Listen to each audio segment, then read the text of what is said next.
আসসালামু আলাইকুম বন্ধুরা। ব্লেন্ডার জারের ব্লেড কিভাবে ধারালো করা যায় জানতে চেয়ে আপনারা অনেকেই কমেন্ট করেছেন। আজ আমরা খুব সহজ প্রক্রিয়ায় ব্লেন্ডার জারের ব্লেড কিভাবে ধারালো করতে হয় তা দেখানোর চেষ্টা করব। ব্লেডের এই সাইডগুলি একটু ধারালো থাকে, যার ফলে মশলা খুব সহজেই ব্লেন্ড করা যায়। তো দীর্ঘদিন ব্যবহারের ফলে এই ব্লেডের ধারগুলি কমে যায়। এ কারণে মাঝে মধ্যে ব্লেড ধারালো করতে হয়। তো যারা ব্লেড খুলতে পারবেন না, তারা বাটির ভেতর বা জারের ভেতরে লবণ অথবা সিলেকশন বালু অথবা ডিমের খোসা ব্যবহার করে ব্লেন্ড করতে পারেন। তো স্বাভাবিকভাবে যেভাবে ব্লেন্ডার করতে হয়, লবণ, সিলেকশন বালু, ডিমের খোসা এই জাতীয় যা আছে আপনারা ঢাকনা দিয়ে ঢেকে ব্লেন্ড করতে পারেন। এছাড়া যারা ব্লেড খুলতে পারবেন তারা এই ধরনের series paper, zero series paper ব্যবহার করতে পারেন। তো কালো যে সিরিজ পেপার রয়েছে তা দিয়ে খুব ভালো ফলাফল পাওয়া যায় না। জিরো সিরিজ পেপার ব্যবহার করে ব্লেডের জং এবং ব্লেডের কর্নারগুলো ধারালো করা সম্ভব। তো খুব বেশি পরিমাণে প্রয়োজন হবে না, অল্প একটু জিরো সিরিজ পেপার হলেই চলবে। এবং এর থেকে ভালো হয় যদি ব্লেড খোলা সম্ভব হয়, কারণ এভাবে যদি আমি উপরের দুটি ব্লেড একটু ধারালো করতে পারি কিন্তু নিচের ব্লেড দুটি ধারালো করতে পারবো না। এ কারণে আমার ব্লেড খুলতে হবে। তো যেহেতু আমি প্রফেশনাল ইলেকট্রিশিয়ান, তাই আমি ব্লেড খুলেই ধারালো করব। তো যারা ধারালো করার জন্য বা ব্লেড ধার করার জন্য ব্লেড খুলতে পারবেন না, তারা লবণ, সিলেকশন বালু অথবা ডিমের খোসা ব্যবহার করে ব্লেন্ড করতে পারেন। তো এই ধরনের একটি ট্রায়াঙ্গুলার ফাইল হলে খুব ভালো হয়।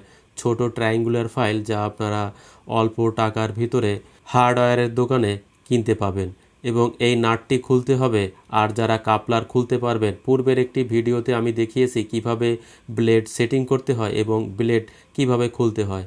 তো মূলত নিয়ম হচ্ছে, পেছনের যে প্লাস্টিক রয়েছে তা মূলত কাপলার, এই কাপলারটি খুলতে হবে।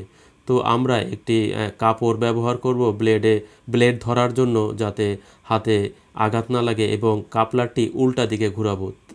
এটা হচ্ছে রিভার্স থ্রেড, অর্থাৎ যেদিকে টাইট হওয়ার কথা সেদিকে ঘোরালে এটা খুলবে, এবং যেদিকে লুজ হওয়ার কথা ওই দিকে ঘোরালে এটা টাইট হবে। এটা হচ্ছে উল্টা থ্রেড বা রিভার্স থ্রেড।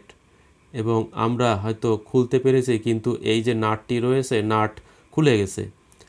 যদিও কাপলার খোলার কথা ছিল, কিন্তু কাপলারটি জাম থাকায় নাট খুলে যায়। এতে মূলত কোনো সমস্যা হবে না, ব্লেড ধার করানো যাবে এবং সঠিক নিয়মে আবার ব্লেড সেটিং করা যাবে।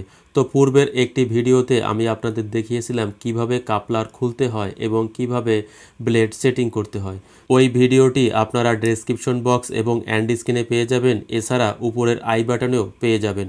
তো দেখেন, এই ধারগুলি আমাদের ধারালো করতে হবে, দাঁতের মতো যে ধারগুলি রয়েছে, এবং যত ভালোভাবে ধারালো করা যাবে তত ভালোভাবে ব্লেন্ড করা যাবে। তো এছাড়াও আমার বেশ কিছু ভিডিও রয়েছে যেখানে ব্লেন্ডার সম্পর্কে আমি বেশ কিছু ভিডিও আপলোড করেছি, চাইলে আপনারা দেখে নিতে পারেন। তো দেখেন, ট্রায়াঙ্গুলার ফাইল ব্যবহার করে আমরা যে দাঁতগুলি রয়েছে ব্লেডের, তার কর্নারগুলি খুব ভালোভাবে ধারালো করে নিচ্ছি। তো সুন্দরভাবে ধারালো করে আবার ব্লেন্ডারের যে জার রয়েছে, এই জারের ভিতরে এই ব্লেডটি ফিটিং করে দিতে হবে বা সেটিং করতে হবে। তো দর্শক বন্ধুরা, ছোট বাটি মূলত ব্লেন্ডারের বেশি ব্যবহার হয়, যেহেতু মশলার বাটি, এবং বড় বাটিগুলো কম ব্যবহার হয়। যদি বড় বাটি বা জুসের বাটি অথবা যদি অন্য কোনো বাটি ধারালো করতে হয় যার ব্লেড, তো আপনারা এভাবে খুলে ধারালো করতে পারেন বা ধারালো করে নিতে পারেন। তো ব্লেড সেটিং করার সময় একটি বিষয় খেয়াল রাখতে হবে, যে শ্যাফট রয়েছে, এই যে বুশের মাঝখানে যে শ্যাফট, যেখানে মূলত নাট আটকাতে হবে, সেই শ্যাফটটি মূলত চার কোণা থাকবে। ব্লেডটি যেখানে সেটিং হবে ওই চার কোণায় আমরা ব্লেডটি বসিয়ে দেব। যদি ব্লেডটি সঠিকভাবে সেটিং করা না যায়, তাহলে হয়তো কাপলার এবং ব্লেন্ডার মেশিন ঘুরবে বা মোটর ঘুরবে, কিন্তু ব্লেড ঘুরবে না। তখন মূলত ব্লেন্ড করা যাবে না, অর্থাৎ কোনো মশলা গুঁড়ো করা যাবে না। তো এই কারণে মূলত ব্লেডটি সঠিকভাবে সেটিং করতে হবে, অর্থাৎ গ্রুপের সাথে অ্যাডজাস্ট করে সেটিং করতে হবে। আমরা একটি কম্বিনেশন প্লেয়ার ব্যবহার করে ব্লেডের উপরে যে নাট ছিল তা টাইট করে ধরে আমরা কাপলারটি টাইট করে দিয়েছি। এছাড়া যদি কম্বিনেশন প্লেয়ার না থাকে তাহলে এভাবে কাপড় দিয়ে ব্লেড ধরে কাপলারটি টাইট করা যাবে। তো নিয়ম হলো কাপলার উল্টা দিকে লুজ হবে এবং উল্টা দিকে টাইট হবে। তো দেখেন ব্লেডটি খুব সহজভাবে ঘুরছে, আমরা খুব সহজেই সেটিং করতে পেরেছি। আজ এখানেই বিদায় নিচ্ছি। সকলে ভালো থাকবেন। আসসালামু আলাইকুম।